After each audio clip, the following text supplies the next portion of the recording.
मेरे बेटे माँ सरस्वती की कृपा रहे।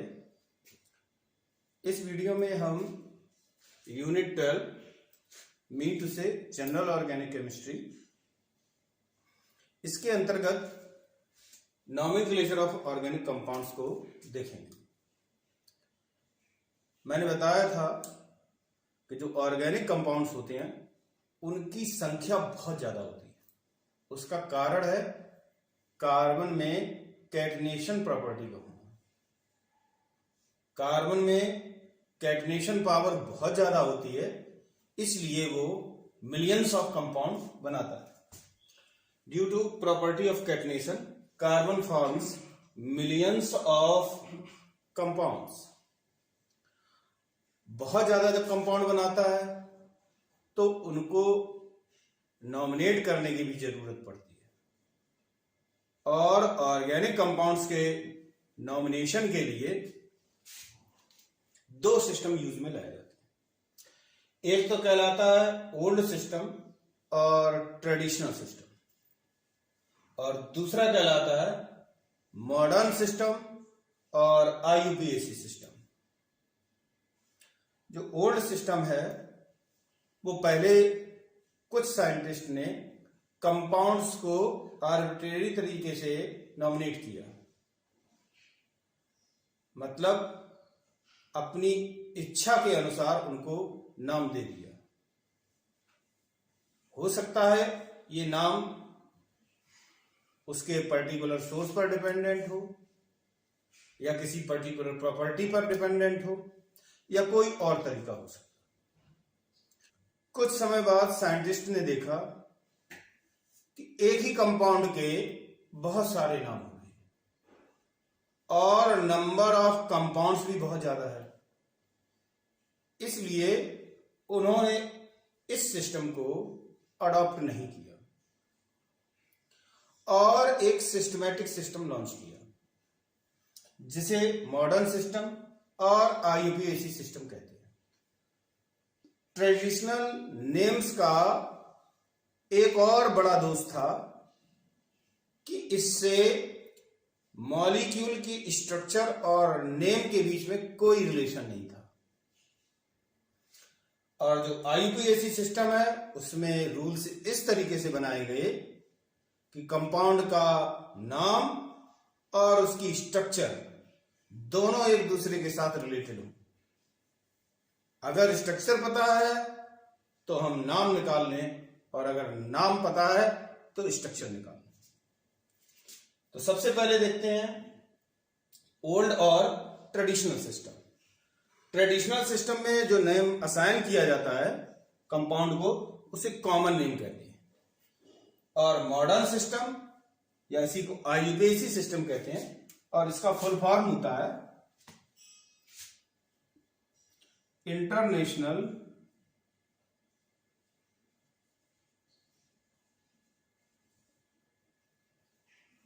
Union of pure and applied chemists. और इसमें जो नेम असाइन किया जाता है उसे आईयूपीएसी नेम या सिस्टमैटिक नेम कहते हैं। तो सबसे पहले देखते हैं ओल्ड और ट्रेडिशनल सिस्टम।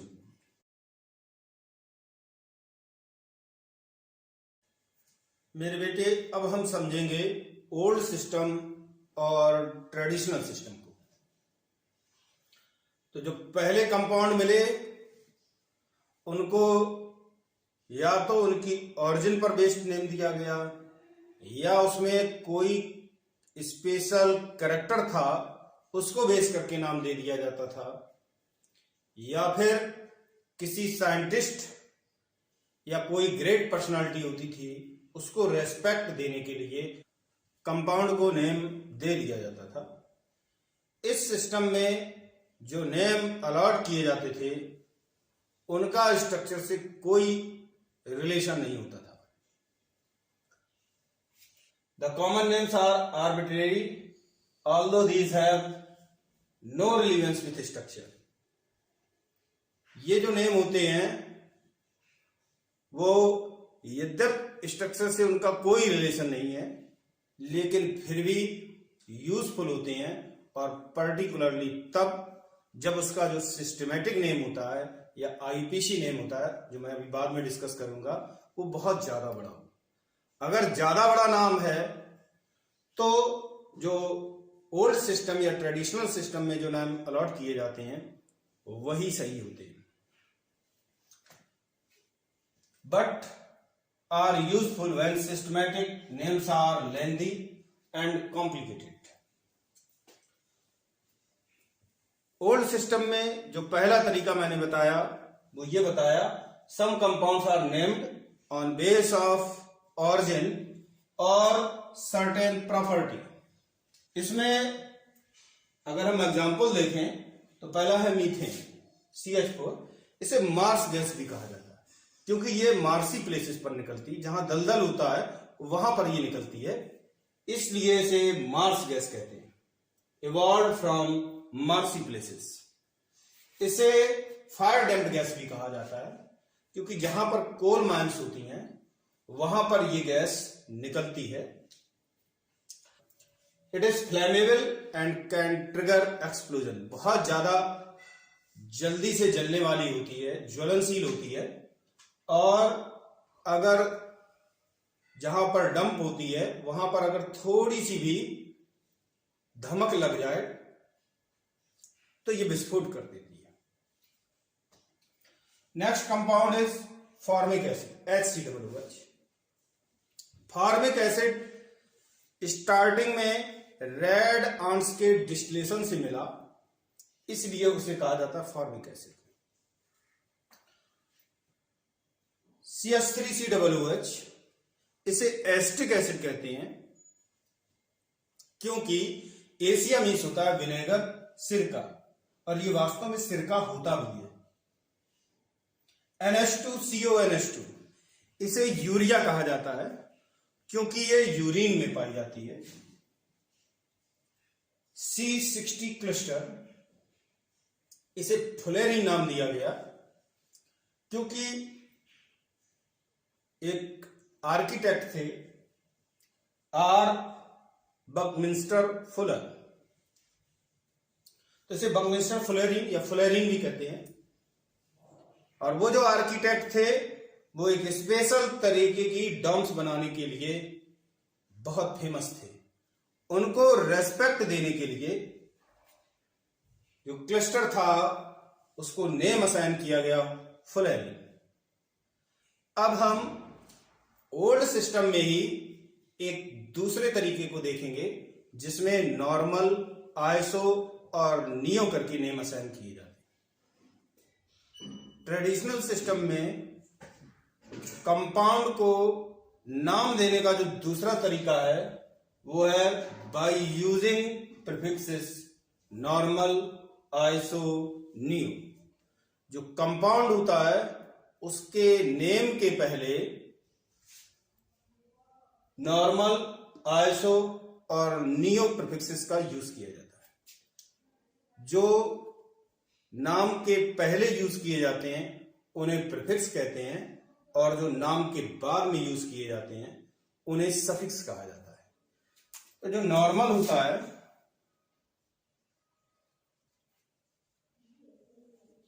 इसका यूज किया जाता है स्ट्रेट चेन के लिए,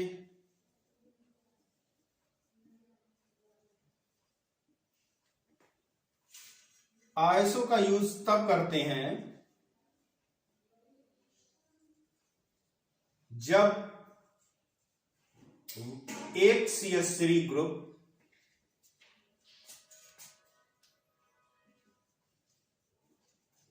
अटैच हो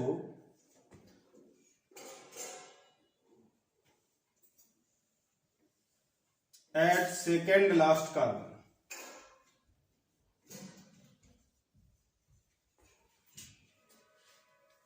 और नियो का यूज तब किया जाता है when two CH3 radicals are attached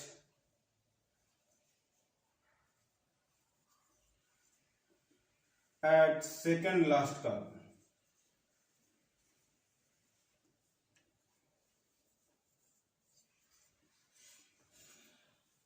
normal का यूज तब करेंगे जब स्ट्रेट चेन होगी।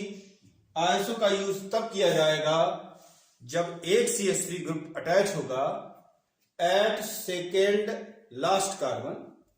लास्ट वाले से पहले वाले पर अगर एक CH3 है तो आइसो का यूज करेंगे। नियो का यूज तब करेंगे जब सेकेंड लास्ट कार्बन पर दो CH3 ग्रुप हों। अब एग्जाम्पल्स देखते हैं। अगर कंपाउंड ये है जिसमें 5 कार्बन एटम्स हैं, तो मैंने क्लासिफिकेशन के समय आपको बताया था कि अगर 5 कार्बन होंगे तो उसके लिए रूट वर्ड यूज किया जाता पेंट। और ये एक सैचुरेटेड कंपाउंड है।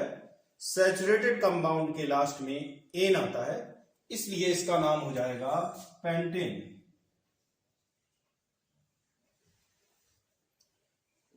और ये स्ट्रेट चेन है, इसलिए नॉर्मल का यूज करेंगे। सेकेंड एग्जांपल देखते हैं। अगर कंपाउंड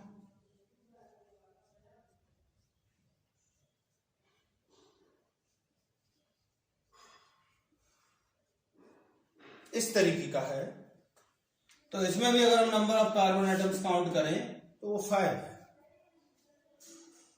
5 कार्बन एटम्स हैं, सैचुरेटेड कंपाउंड है, तो इसका नाम भी पेंटेन ही होगा। लेकिन इसमें सेकेंड लास्ट कार्बन, ये चेन है, इसका सेकेंड लास्ट कार्बन ये है, इस पर 1 CH3 ग्रुप अटैच्ड है, इसलिए इसे कहेंगे आइसो पेंटेन।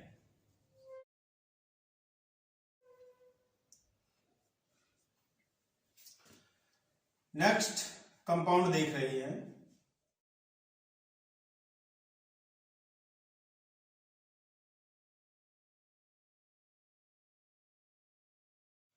इसमें भी नंबर ऑफ कार्बन एटम्स 5 है, तो रूट वर्ड पेंट ही आएगा। सैचुरेटेड कंपाउंड है, इसलिए पेंटेन कहेंगे। लेकिन इसमें जो चैन है उसके सेकेंड लास्ट कार्बन पर 2 CH3 ग्रुप हैं, इसलिए इसे कहा जाएगा नियो पेंटेन। अब अगर हम इसी के बेसिस पर देखें तो अगर कंपाउंड इस तरीके से है तो इसे कहेंगे ब्यूटेन। चूंकि स्ट्रेट चेन है इसलिए इसका नाम हो जाएगा नॉर्मल ब्यूटेन। और इसमें भी नंबर ऑफ कार्बन एटम्स 4 है, सेकेंड लास्ट कार्बन पर CH3 ग्रुप अटैच है, इसे कहेंगे आइसो ब्यूटेन। अब एक बात ध्यान देने वाली ये है कि अगर हम कहें आइसो ऑक्टेन,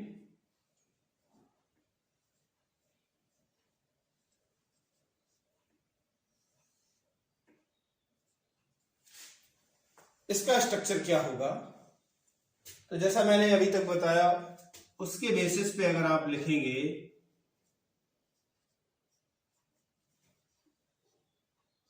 तो इसे आइसो ऑक्टेन कहना चाहिए।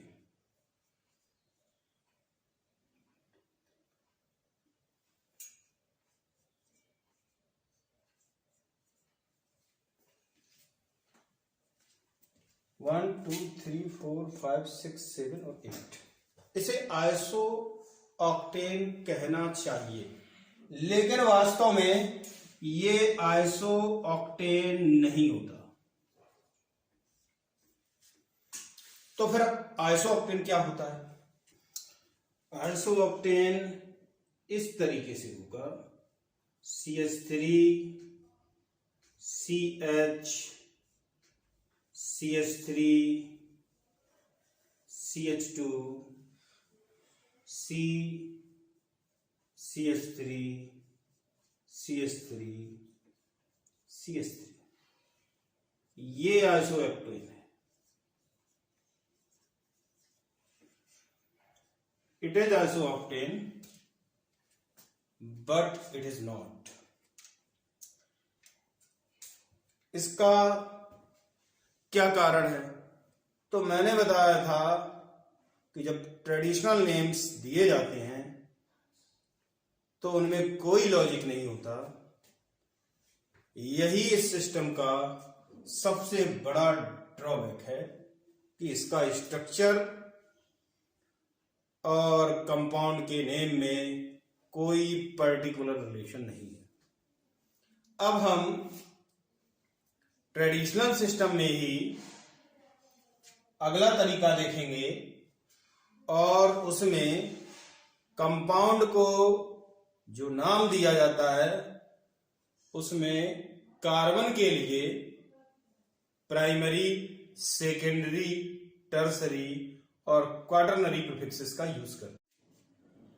ट्रेडिशनल सिस्टम में कंपाउंड को नाम देने के लिए एक तरीका और यूज किया जाता है जिसमें कार्बन एटम की डिग्री को शो किया जाता है। कार्बन एटम के लिए प्राइमरी, सेकेंडरी, टर्सरी और क्वाटरनरी प्रीफिक्सेस का यूज किया जाता है। प्राइमरी का मतलब होता है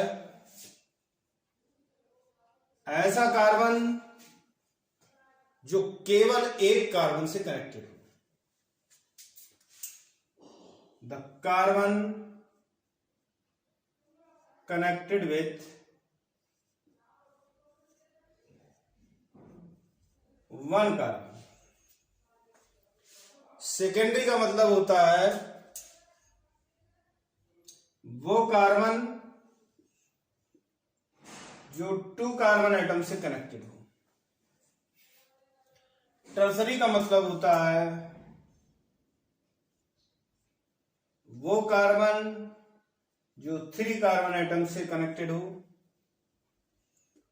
और क्वाटरनरी कार्बन का मतलब होगा बिल्कुल इसी तरीके से कि वो कार्बन जो फोर कार्बन एटम से कनेक्टेड हो। अब इसके एग्जाम्पल देखेंगे। जैसे CH3, CH2, CH, CH3, C, CH3, CH3, CH3। इसमें ये कार्बन प्राइमरी होगा क्योंकि ये केवल एक कार्बन से कनेक्टेड है। ये सेकेंडरी होगा क्योंकि ये टू कार्बन एटम्स से कनेक्टेड है। ये टर्सरी होगा क्योंकि ये थ्री कार्बन एटम्स से कनेक्टेड है। और मेरे बेटे इसे क्वाटरनरी कहेंगे क्योंकि ये फोर कार्बन एटम्स से कनेक्टेड है। अब अगर इस ग्रुप के इस कार्बन को देखा जाए, CH3 के कार्बन को देखा जाए, तो ये प्राइमरी होगा क्योंकि केवल एक से कनेक्टेड है। ये भी प्राइमरी होगा, ये भी प्राइमरी होगा और ये भी प्राइमरी होगा। तो ये तो रहा प्राइमरी, सेकेंडरी, टर्सरी और क्वाटरनरी कार्बन एटम्स क्या होते हैं या डिग्री ऑफ कार्बन एटम कहते हैं इसे। अगर मान लीजिए कहीं पर इस तरीके से कोई कंपाउंड लिखा है या इस तरीके से कोई कंपाउंड लिखा है तो इसमें कार्बन की डिग्री क्या होगी? इसे 0 डिग्री कार्बन कहेंगे क्योंकि ये किसी दूसरे कार्बन एटम से कनेक्टेड नहीं है। जिस तरीके से कार्बन एटम को डिग्री अलॉट की जाती है, उसी तरीके से नाइट्रोजन एटम को भी डिग्री अलॉट की जाती है। तो अब हम nitrogen atom, hydrogen atom, halogen atom और एल्कोहल ग्रुप के लिए डिग्री देखेंगे। अब हम बात करेंगे degree of different elements and groups. Different elements और ग्रुप्स जो कि ऑर्गेनिक कंपाउंड में पाए जाएंगे, उनकी डिग्री को कैसे डिटरमिन करेंगे। तो इसके लिए हम एक टेबल बना रहे हैं। एलिमेंट और ग्रुप,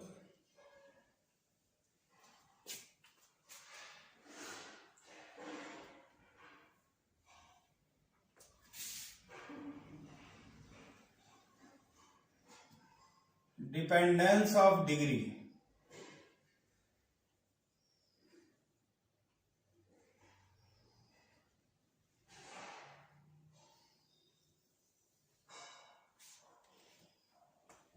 और एग्जाम्पल।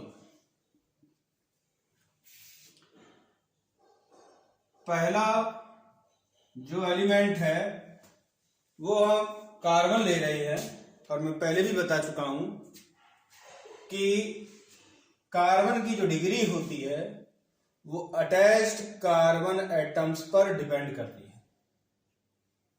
एट अटैच्ड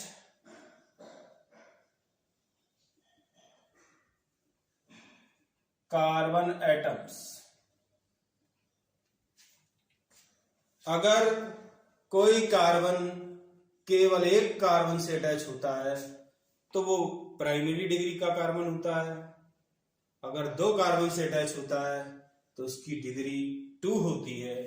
अगर 3 से अटैच होगा तो डिग्री 3 होगी। और अगर 4 कार्बन एटम से कोई कार्बन एटम अटैच होता है तो उसकी डिग्री 4 होती है। जैसे हम एक एग्जाम्पल ले रहे हैं, और इस एग्जाम्पल में हम देखेंगे कि किस कार्बन की डिग्री क्या है। तो यह कार्बन केवल एक कार्बन से अटैच है, इसलिए इसकी डिग्री हो जाएगी 1। जो दूसरा कार्बन है ये 2 कार्बन एटम से अटैच है, इसलिए ये सेकेंड डिग्री कार्बन होगा या सेकेंडरी कार्बन होगा। और जो थर्ड कार्बन है इसकी डिग्री हो जाएगी 3, क्योंकि ये 3 कार्बन एटम से अटैच है। और जो ये कार्बन है फोर्थ कार्बन, ये वाला, ये हो जाएगा क्वाटरनरी कार्बन। फिर हम देखेंगे डिग्री ऑफ नाइट्रोजन। नाइट्रोजन की डिग्री भी अटैच्ड कार्बन एटम्स पर डिपेंड करती है। At attached carbon atoms. अगर नाइट्रोजन केवल एक कार्बन से अटैच होगा तो वो प्राइमरी कार्बन होगा, यानी कि उसकी डिग्री 1 होगी। अगर नाइट्रोजन 2 कार्बन एटम से अटैच होगा तो उसकी डिग्री 2 होगी, यानी कि उसे सेकेंडरी कहेंगे। और अगर नाइट्रोजन एटम 3 कार्बन एटम से अटैच होगा तो उसकी डिग्री 3 होगी। जैसे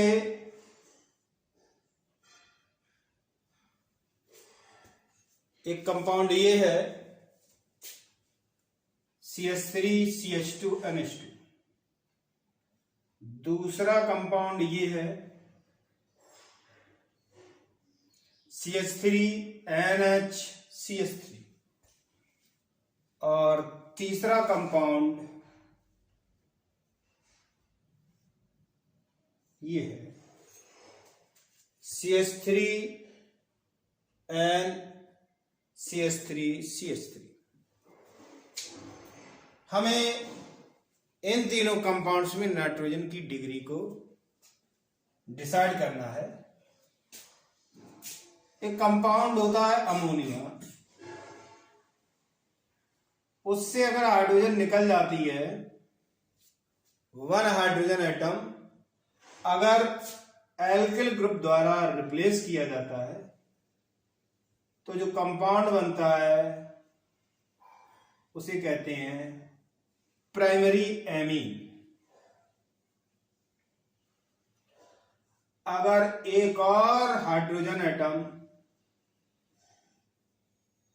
एल्किल ग्रुप से रिप्लेस कर दिया जाए तो जो कंपाउंड बनता है वो हो जाएगा सेकेंडरी अमीन।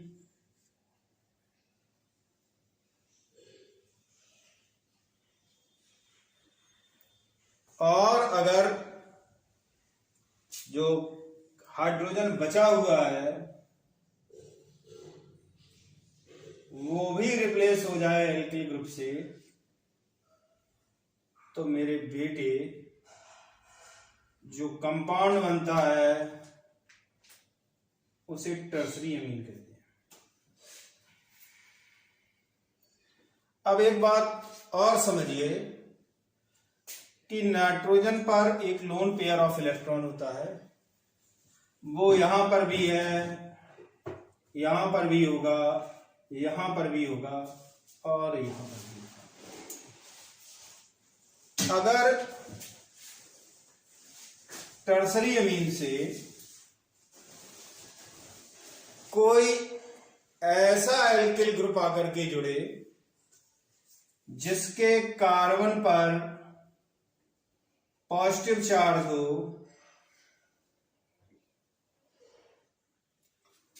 तो नाइट्रोजन अपना लोन पेयर का इलेक्ट्रॉन उसको दे देगा और बॉन्ड बना लेगा, लेकिन नाइट्रोजन पर आ जाएगा पॉजिटिव चार्ज और उसी से नेगेटिव रेडिकल जुड़ जाएगा। तो जो कंपाउंड बनकर के तैयार होगा वो हो जाएगा R4N। नाइट्रोजन पॉजिटिवली चार्ज होगा और इसी से इलेक्ट्रोस्टैटिक अट्रैक्शन से जुड़ा होगा Cl-।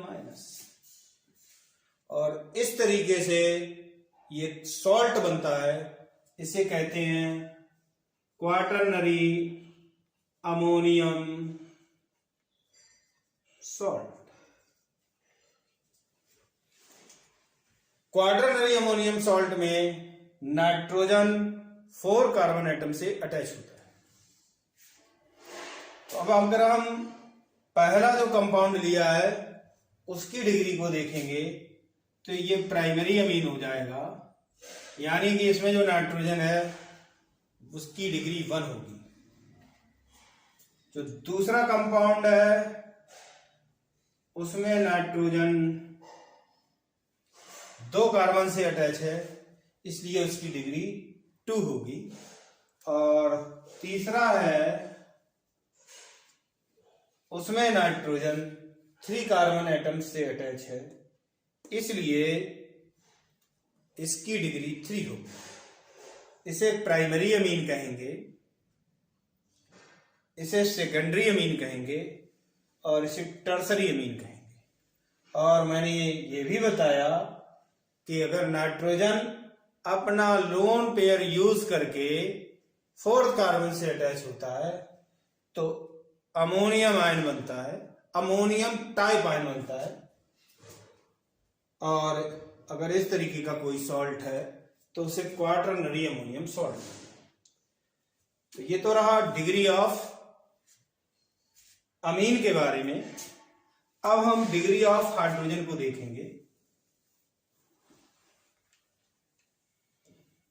जो हाइड्रोजन होती है उसकी डिग्री डिपेंड करती है एट डिग्री ऑफ कार्बन। अगर हाइड्रोजन प्राइमरी कार्बन से अटैच होगा तो उसकी डिग्री 1 होगी, उसे प्राइमरी हाइड्रोजन कहेंगे। अगर सेकेंडरी कार्बन से अटैच होगा तो उसे सेकेंडरी हाइड्रोजन कहेंगे। अगर टर्सरी से अटैच होगा तो उसे टर्सरी हाइड्रोजन कहेंगे। लेकिन क्वाटरनरी कार्बन से हाइड्रोजन अटैच नहीं हो सकता, क्योंकि उसकी 4 जो वैलेंसी है वो सेटिस्फाइड हो चुकी है। तो अगर हम एग्जाम्पल देखें, इसका एग्जाम्पल हो जाएगा CH3 CH2 CH CH3 CH3। इस कंपाउंड में पहले तो हम ये देखेंगे कि कार्बन की डिग्री क्या है। तो ये प्राइमरी कार्बन है, यानी कि ये कार्बन केवल एक कार्बन से अटैच है, तो इसकी डिग्री हो जाएगी 1। इसी तरीके से इस कार्बन की डिग्री को डिसाइड करेंगे। और ये 2 कार्बन एटम से अटैच है, तो ये सेकेंडरी कार्बन हो जाएगा, ये टर्सरी कार्बन हो जाएगा, ये प्राइमरी कार्बन हो जाएगा, और मेरे बेटे ये हो जाएगा प्राइमरी कार्बन। अब हम हाइड्रोजन की डिग्री को देखेंगे। तो ये जो हाइड्रोजन है, यानी कि 3 एटम्स ऑफ हाइड्रोजन, उन्हें प्राइमरी हाइड्रोजन कहेंगे।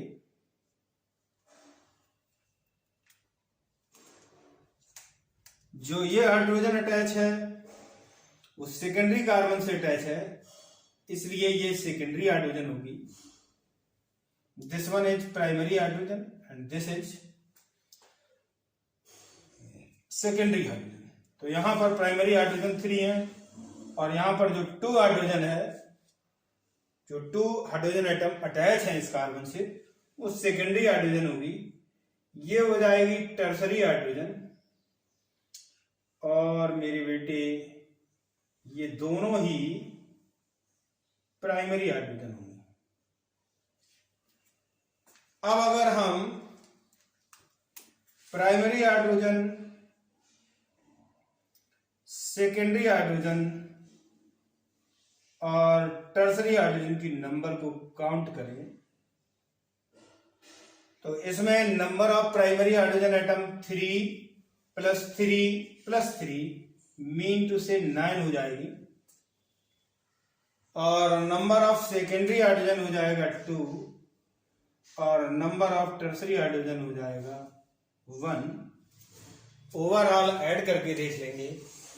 यहां पर 12 हाइड्रोजन एटम्स हैं, और जो कंपाउंड है उसमें भी 3 + 2 5 + 1 6 + 3 9 + 3 12।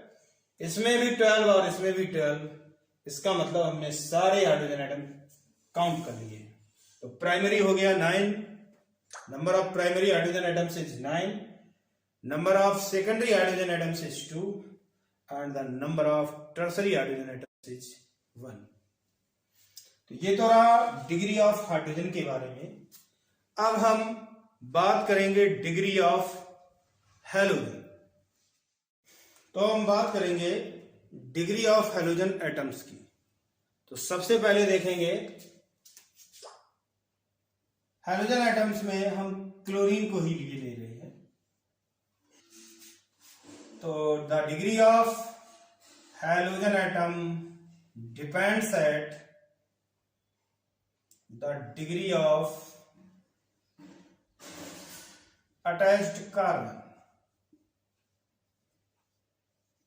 जैसा कि अभी हमने हाइड्रोजन के लिए पढ़ा था, अगर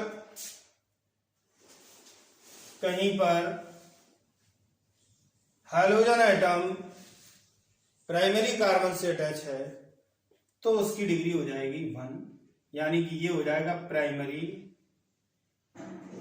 एल्किल हैलाइड, ये ग्रुप एल्किल, और उससे जुड़ा हुआ है हैलोजन, वैसे एक्चुअली इसका नाम हो जाएगा एल्किल क्लोराइड,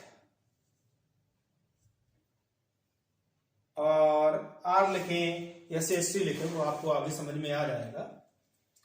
अगर कहीं पर हैलोजन एटम ऐसे कार्बन एटम से अटैच है जो 2 कार्बन एटम से अटैच है, यानी कि जिसकी डिग्री 2 है, तो इसे कहेंगे सेकेंडरी हैलोजन एटम, और ये जो कंपाउंड होगा उसे कहेंगे सेकेंडरी एल्किल क्लोराइड। और अगर हैलोजन एटम जिस कार्बन से जुड़ा है उसकी डिग्री 3 है, तो उस हैलोजन एटम की डिग्री भी 3 होगी। जैसे CH3 C, CH3 CH3 Cl, इसमें जो हैलोजन है उसकी डिग्री 3 होगी, क्योंकि वो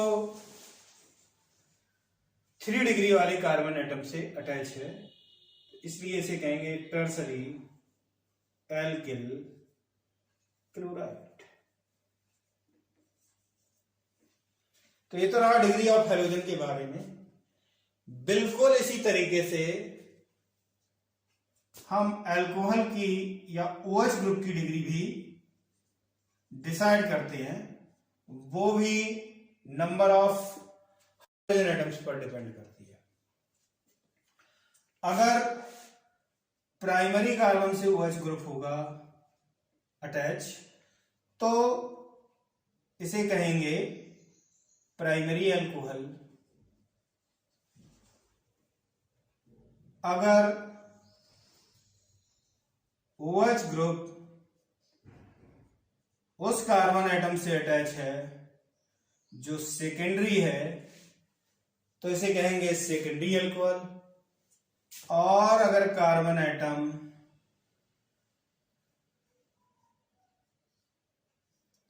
किसी ऐसे कार्बन एटम से अटैच है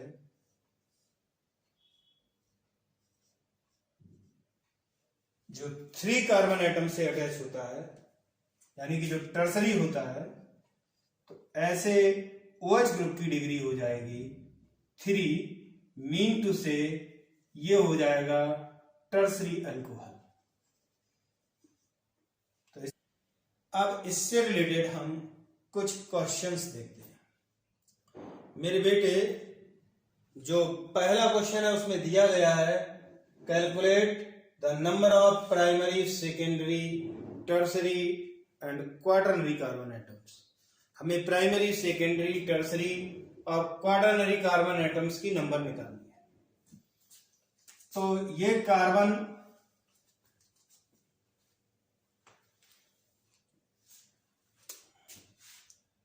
कार्बन प्राइमरी होगा, ये वाला भी प्राइमरी होगा, ये वाला होगा टर्सरी, क्योंकि ये 3 कार्बन एटम से अटैच है, तो ये हो जाएगा टर्सरी, और ये भी होगा प्राइमरी। तो number of primary carbons will be 1 + 1 + 1 mean to say 3, number of secondary carbons is 0, number of tertiary carbons is 1 और number of quaternary carbons is 0। इस केस में देखेंगे तो ये केवल 1 कार्बन से अटैच है, ये प्राइमरी होगा, ये सेकेंडरी होगा क्योंकि ये 2 कार्बन एटम से अटैच है, ये टर्सरी होगा क्योंकि ये 3 कार्बन एटम से अटैच है, ये प्राइमरी होगा, ये सेकेंडरी होगा, ये टर्सरी होगा, ये प्राइमरी होगा, और जो ये है ये क्वाटरनरी होगा क्योंकि ये 4 कार्बन एटम से अटैच है। 1 + 1 + 1 + 1, 4 कार्बन एटम से अटैच होने के कारण ये क्वाटरनरी हुआ, ये भी प्राइमरी, ये भी प्राइमरी, ये भी प्राइमरी। तो अगर हम overall number of primary carbon atoms calculate करें तो वो हो जाएगा 1 +1 2, +1 3 और +3 मीन टू से 6। जो number of secondary carbon atoms होगी वो हो जाएगी 1 + 1 that is 2। Number of tertiary carbon हो जाएगी 1 + 1 2 और number of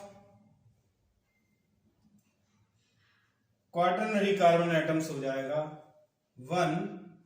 overall number of carbon atoms will be 11। 1 2 3 4 5 6 7 8 9 10 11। तो इस तरीके से हम कार्बन की डिग्री को डिसाइड करते हैं। अब हम नेक्स्ट क्वेश्चन पर आते हैं और इसमें लिखा है calculate the number of primary secondary and tertiary hydrogen atoms. हमें primary secondary tertiary hydrogen atoms की नंबर निकालनी है। तो बेटर होगा कि इसे हम इस तरीके से लिख लें CH3 C CH3 H CH2 CH3। ये जो रिप्रेजेंटेशन है इसे बॉन्ड फॉर्मूला रिप्रेजेंटेशन कहते हैं। इसमें बॉन्ड्स शो किए जाते हैं और जहां जहां कॉर्नर होता है वहां वहां पर कार्बन मानते हैं और उस कार्बन को हाइड्रोजन से सेटिस्फाइड मानते हैं। तो यहां पर कार्बन होगा वो केवल एक कार्बन से जुड़ा है, यानी कि अभी उसकी 4 वैलेंसीज में से केवल एक ही वैलेंसी सेटिस्फाइड है। तो जो रिमेनिंग 3 वैलेंसीज होंगी वो हाइड्रोजन से सैचुरेट होंगी। तो ये CH3 हो जाएगा। फिर इसके बाद यहां पर 3 वैलेंसी सेटिस्फाइड हैं, जो रिमेनिंग 1 वैलेंसी होगी वो हाइड्रोजन से सेटिस्फाइड होगी। तो इसे जब हम इस फार्मूले में कन्वर्ट करेंगे तो ये मिलेगा। इसमें ये हाइड्रोजन प्राइमरी होगी क्योंकि ये हाइड्रोजन जिस कार्बन एटम से अटैच है वो प्राइमरी है। ये हाइड्रोजन टर्सरी होगी क्योंकि जिस कार्बन से ये हाइड्रोजन अटैच है वो 3 डिग्री का कार्बन है। इस कार्बन की जो डिग्री होगी वो 1 होगी, या इसे कहेंगे प्राइमरी हाइड्रोजन, इसे कहेंगे सेकेंडरी हाइड्रोजन क्योंकि ये जिस कार्बन से अटैच है उसकी डिग्री 2 है। और ये हो जाएगा प्राइमरी हाइड्रोजन क्योंकि ये प्राइमरी कार्बन से अटैच है। अब अगर हम number of primary hydrogen atoms, number of secondary hydrogen atoms और number of tertiary hydrogen atoms count करें तो क्या मिलेगा? Primary 3 + 3 + 3 mean to say 9, secondary हो जाएगा 2 और टर्सरी हो जाएगा 1। जो दूसरा एग्जांपल दिया गया है उसमें अगर हम यहां पर कार्बन लें तो उससे केवल एक हाइड्रोजन अटैच हो और साथ ही साथ कार्बन केवल 2 कार्बन से अटैच है, इसलिए ये कार्बन होगा सेकेंडरी। और बिल्कुल ऐसा ही यहां पर होगा, यहां पर भी वही, यहां पर भी वही, यहां पर भी वही, यहां पर भी वही। यानी कि जितने कार्बन एटम्स हैं सभी सेकेंडरी हैं और सभी से केवल एक हाइड्रोजन जुड़ी हुई है, इसलिए प्राइमरी हाइड्रोजन हो जाएंगे 0, सेकेंडरी हाइड्रोजन हो जाएंगे 6, 1 2 3 4 5 6 कार्बन एटम से 6 हाइड्रोजन अटैच होगी, इसलिए number of secondary hydrogen atoms will be 6 and the number of tertiary hydrogen atoms will be 0। अब हम नेक्स्ट क्वेश्चन पर, जो नेक्स्ट क्वेश्चन दिया गया है उसमें हमें नाइट्रोजन की डिग्री को मेंशन करना है, mention the degree of nitrogen. तो इस नाइट्रोजन की जो डिग्री होगी वो 1 होगी, क्योंकि ये केवल एक कार्बन एटम से अटैच है। और मैंने बताया था जब नाइट्रोजन एटम एक कार्बन से अटैच होता है तो उसकी डिग्री 1 होती है। अगर नाइट्रोजन एटम 2 कार्बन एटम से अटैच होता है तो उसकी डिग्री 2 होती है। और अगर नाइट्रोजन एटम 3 कार्बन एटम से अटैच होता है तो उसकी डिग्री 3 होती है। तो ये 1 डिग्री नाइट्रोजन एटम होगा, ये 2 डिग्री नाइट्रोजन एटम होगा, ये 3 डिग्री नाइट्रोजन एटम होगा, और इसमें ये 2 कार्बन एटम से अटैच है तो ये 2 डिग्री नाइट्रोजन एटम होगा। ये प्राइमरी अमीन हो गया, ये सेकेंडरी अमीन हो गया, ये टर्सरी अमीन और ये सेकेंडरी अमीन। तो जो नाइट्रोजन एटम है उसकी डिग्री अटैच्ड कार्बन एटम्स की नंबर पर डिपेंड करती है। अब जो अगला क्वेश्चन है वो है मैच द फॉलोइंग। तो सबसे पहले दिया गया है आइसोब्यूटेन। आइसो का मतलब मैंने बताया था कि जनरली तो आइसोऑक्टेन का केस था वो एक अलग था, लेकिन जनरली मैंने बताया था सेकेंड लास्ट कार्बन पर मैथिल ग्रुप होता है। तो इसमें नंबर ऑफ कार्बन एटम्स हो जाएगा 1 2 3 4 और ये सेकेंड लास्ट पर तो ये हो जाएगा आइसोब्यूटेन।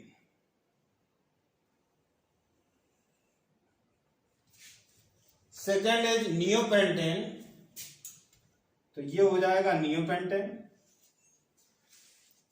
क्योंकि इसमें अगर हम मेन ब्रांच ले लें 1 2 3 तो जो सेकेंड कार्बन है यानी कि लास्ट बट 1 या सेकेंड लास्ट उस कार्बन से 2 कार्बन एटम्स अटैच हैं, 2 मैथिल ग्रुप अटैच हैं, इसलिए ये हो जाएगा नियोपेंटेन। आइसोऑक्टेन, तो ये कंपाउंड मैंने बताया था आइसोऑक्टेन होता है। इसको इस तरीके से भी लिख सकते हैं CH3 C CH3 CH3 CH2 C CH3 CH3 CH3। Just अभी थोड़ी देर पहले मैंने बताया था। और मेरे बेटे नेक्स्ट है नॉर्मल हेक्सेन, तो ये हो जाएगा नॉर्मल। इस तरीके से अगर मैचिंग देखी जाए तो फर्स्ट जो बॉन्ड फार्मूला है वो थर्ड ऑप्शन को थर्ड पॉइंट को रिलेट कर रहा है, आइसोऑक्टेन को रिलेट कर रहा है। और जो सेकेंड है वो फोर्थ को रिप्रेजेंट कर रहा है। और अगर जो ये थर्ड दिया गया है ये कंपाउंड सेकेंड को रिप्रेजेंट कर रहा है और ये जो है ये फर्स्ट को रिप्रेजेंट कर रहा है। तो ये तो रहा ओल्ड सिस्टम और ट्रिवियल सिस्टम के बारे में। अब हम कॉमन सिस्टम में यूज होने वाले कुछ रूट वर्ड्स देखेंगे। C1 या मीन टू से 1 कार्बन एटम के लिए फॉर्म यूज किया जाता है। 2 कार्बन एटम्स के लिए एसिड यूज करेंगे। 3 के लिए प्रोपियोन यूज करेंगे। 4 के लिए ब्यूटाइल यूज करेंगे और 5 कार्बन एटम्स के लिए वेलर यूज किया जाता है। कॉमन नेम में विनाइल और एलिल का फ्रिक्वेंटली यूज किया जाता है। विनाइल का यूज तब करेंगे जब CH2 double bond CH type framework होगा और एलिल का यूज तब करेंगे जब जो कार्बन का स्केलेटन होगा वो इस तरीके से होगा CH2 double bond CH single bond CH2। अब एक बात और ध्यान देने वाली है वो ये है कि कभी कभी कंपाउंड का जो नेम होता है वो 2 हिस्सों से मिलकर के बनता है, जिसमें एक हिस्सा कॉमन होता है, कॉमन और ट्रेडिशनल सिस्टम से रिलेटेड होता है, और दूसरा हिस्सा सिस्टमैटिक होता है, मीन टू से IUPAC सिस्टम से रिलेटेड होता है। तो अगर कहीं नेम इस तरीके से मिल रहा है कि उसका एक पार्ट कॉमन है और एक पार्ट सिस्टमैटिक है, तो इस तरीके के नेम को कहते हैं डिराइव्ड नेम। और डिराइव्ड नेम के कुछ एग्जाम्पल मैं बता रहा हूं। फॉर एग्जाम्पल ग्लिसरॉल, इसमें ऑल वो अल्कोहल के लिए यूज होने वाला सिस्टमैटिक पार्ट है।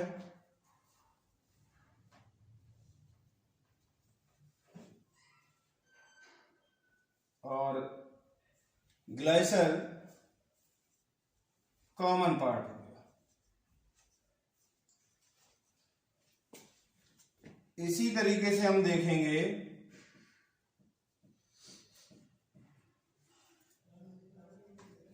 एसिटिलीन।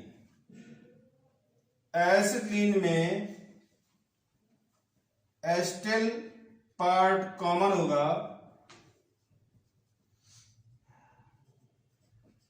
कॉमन नेम से आया है, और जो इन है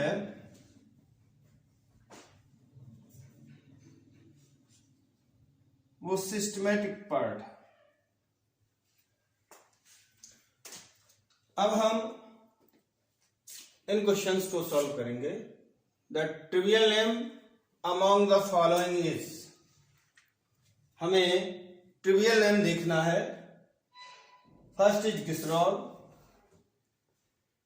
सेकेंड इज एसिटिलीन,